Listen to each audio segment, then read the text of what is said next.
राज्याच्या राजकारणात पुन्हा एकदा मोठ्या राजकीय घटना घडतायत। उपमुख्यमंत्री अजित पवारांची प्रत्येक ठिकाणी दांडी यात्रा सुरू आहे, तर तिकडे शिंदे फडणवीसांची दिल्ली यात्रा सुरू आहे। त्यामुळे राज्यात पुन्हा मोठा राजकीय भूकंप घडणार का असा सवाल अनेकांच्या मनात उपस्थित झालाय। अजित पवारांच्या दांडी सत्रानं कसा सस्पेन्स तयार केलाय पाहूया त्या रिपोर्टमधून।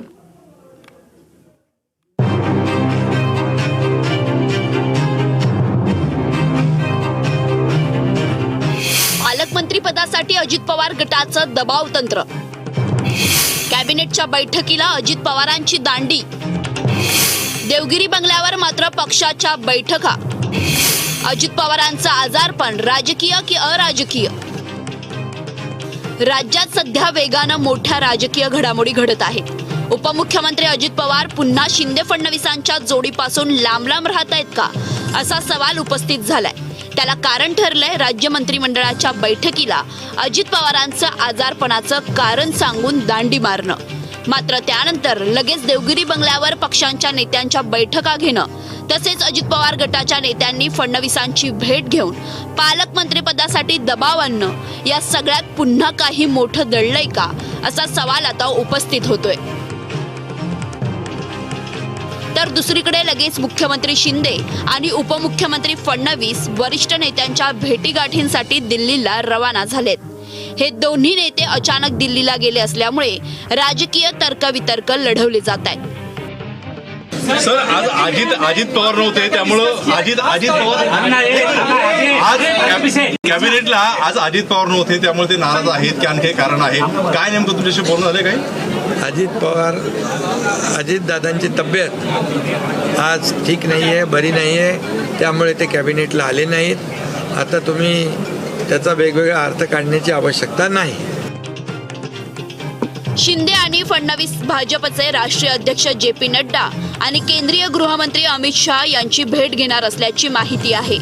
असं असलं तरी अजित पवारांची नाराजी आणि राष्ट्रवादीकडून वाढता दबाव हे या दिल्ली दौऱ्यामागचं कारण आहे का असाही प्रश्न आता राजकीय वर्तुळातून उपस्थित केला जातोय।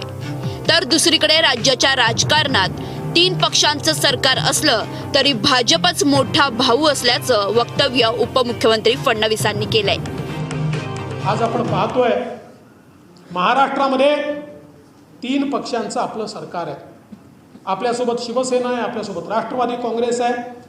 पण हे सगळं असलं तरी आपण सगळ्यांनी लक्षात ठेवायचं आहे की या सरकारमधले आपण जे 3 घटक पक्ष आहोत त्यातला मोठा पक्ष आपण आहोत। भाजप हा मोठा भाऊ आहे आणि मग मोठ्या भावाला आवश्यकतेप्रमाणे कधी त्यागही करावा लागतो, मोठ्या भावाला आवश्यकतेप्रमाणे दोन्ही भावांना सांभाळूनही घ्यावं लागतं। त्यामुळे ही जबाबदारी आपल्याला पार पाडावी लागेल। एक गोष्ट लक्षात ठेवा, हे सरकार 3 पक्षाचं असलं तरी भारतीय जनता पार्टी आपल्या ध्येय धोरणावरनं तसूभरही बाजूला होणार नाही। दादांची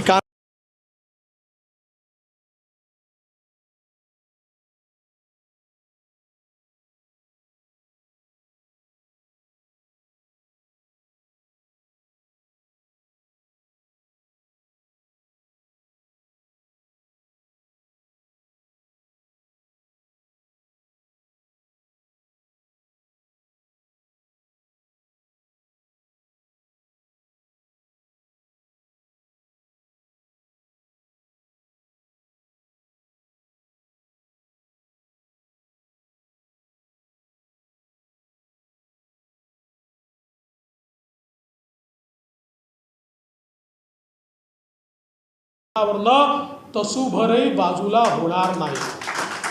भाषण आटपून फडणवीस दिल्लीकडे रवाना झालेत। मात्र यावेळीही अजित पवार कुठे दिसलेच नाहीत। एकीकडे शिंदे फडणवीसांची दिल्ली वारी आणि दुसरीकडे देवगिरी बंगल्यावर अजित पवार यांची बैठक, हे सर्व आणखी एका राजकीय भूकंपाचे संकेत आहेत का असाही प्रश्न अनेकांना पडू लागलाय। तसं आज त्यांनी कॅबिनेटच्या बैठकीला दांडी मारली, मात्र त्याच वेळेस ते आपल्या बंगल्यावर विविध बैठका घेत होते।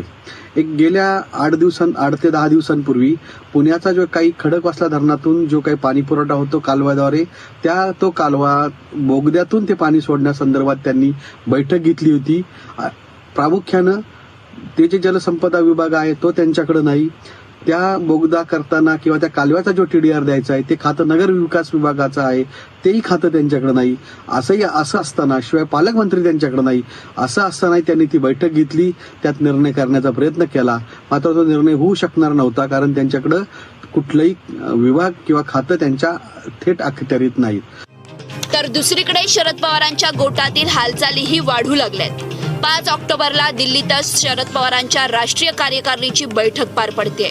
तसेच दुसऱ्याच दिवशी 6 ऑक्टोबरला राष्ट्रवादीतल्या फुटीवर निवडणूक आयोगासमोर सुनावणी पार पडणार आहे. तर तिकडे आमदार अपात्रतेचं प्रकरणही चांगलंच फैलावर आलंय. त्यामुळे पुढचे काही दिवस राज्यात पुन्हा एकदा सस्पेन्स थ्रिलरच्या राजकीय घडामोडींचं चित्र दिसणार एवढं मात्र नक्की. यात कुणाचा पिक्चर हिट ठरणार आणि कुणाचे डावपेच फ्लॉप ठरणार याची उत्तरं मिळायला काहीशी वाट पाहावी लागणार आहे. Bureau report, news state, Maharashtra.